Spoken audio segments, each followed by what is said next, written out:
Hey guys, and thanks so much for tuning in to Valley por Vida. I'm so excited to introduce you to our good friend, Sarah Chavarria. Now, she is the Chief Executive Officer and the President of Delta Dental of California. And today we're going to be talking about something that's hard to talk about, but so important. The correlation between tooth decay and menopause, plus so much more. Check this out, guys. During menopause or even perimenopause, our estrogen levels drop, and that hormonal change reduces saliva production. And so women might experience things like burning tongue, dry mouth, notice their gums bleeding when they're brushing or receding, even tooth decay. And we did the survey this year of women 40 and older, and more than half haven't made that connection yet. So it's an important conversation, even though a third are experiencing these symptoms. This is so important. 84% of dentists we surveyed said they are comfortable, but more than half said they're not going to initiate that conversation with a female patient. And so we recommend, if you're not comfortable walking in and saying, hey, I'm perimenopausal or menopausal, maybe talk about the symptom. Hey, I'm experiencing dry mouth, or my gums have changed. And if you're not comfortable with that, we recommend that you send an email maybe ahead of time that says, here's what I'd like to talk about. We know that 64% of these women know that talking to their dentist is an important part of their health, and 93% of women want that information personalized or tailored, because no two women go through menopause the same.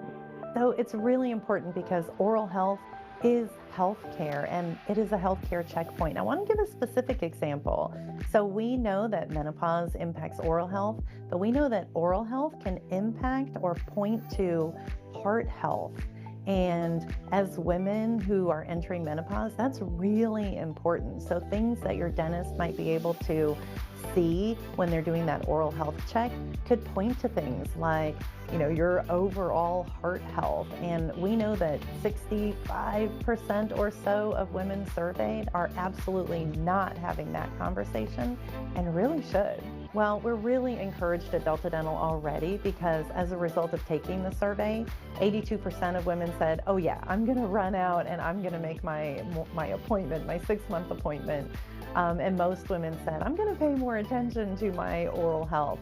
Look, we know that 27 million Americans don't make it to their primary care physician, but they do make it to their dentist. And so we really want to make sure we're breaking down some of these barriers around talking about the link between menopause and oral health, because that might be the only healthcare checkpoint you have during the year. And the dentists, like I said, they're ready, they're willing, they're equipped to talk about not just your oral health, but your overall health. Well, with that saliva being reduced, staying hydrated, it's good for your overall health, and it's good for your oral health. So make sure you're drinking plenty of water. I've already talked about going to the dentist twice a year. Brush twice a day, and even though you don't want to, you should floss once a day as well, and that will help a lot. Well, we have done an incredible job, I think, of curating and pulling together as much information on this topic as we have, and it's at ddins.co/menopause. We've even included that email template that you might want to send ahead to your dentist's office. I think the only thing that I would add that might be really important is, just in the year that we've been talking about it, last year we talked to women 50 and older. This year we're talking to women 40 and older. We are already seeing some really incredible results.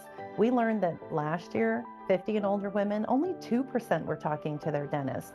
Women 40 and older, 18% are talking to their dentist. So I don't know if it's because folks like yourselves are really helping us bring awareness to this topic, or if we're just seeing some of the younger women feeling more comfortable talking about things. But the more I see those numbers change, the more encouraged I feel that we're really breaking down the stigma and the barriers about openly talking about our health changes as we enter menopause. So I would add that, because I think that's a really incredible change just in a year's time. All right, well, we hope you learned something new. Don't forget, we'll have all the info lined up for you on valleycentral.com. Until then.